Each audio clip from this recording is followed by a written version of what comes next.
اور برطرفی کی صورت میں ان کے جو پینشن اور دیگر مراد ہیں وہ ساری برات جو ہے نا وہ پھر ختم ہو جاتی، وہ نہ ان کو ملتی. تو شاہ صاحب نے، منصور علی شاہ صاحب نے، انہوں نے پوچھا کہ کونسل کی کارروائی استعفے کے بعد کیا رک جاتی ہے؟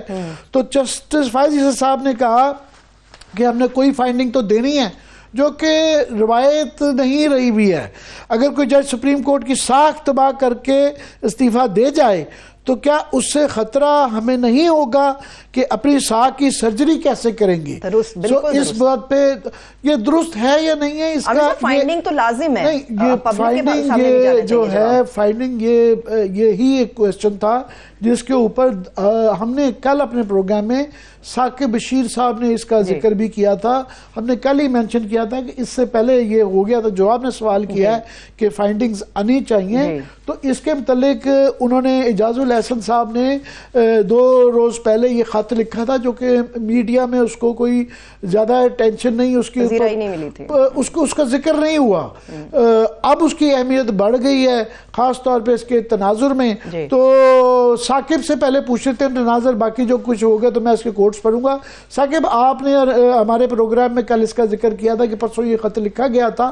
اس خط کے حوالے سے جو کہ اب سوچا جا سکتا ہے کہ یہ استعفیٰ جو آج آیا ہے اور آج وہ شرکت بھی نہیں کی، تو بظاہر علی نقوی کے جو تفتیش کے حوالے سے جو ان کو شکایات تھی جس کا خط کے اندر ذکر ہے وہ اگر بتا سکیں.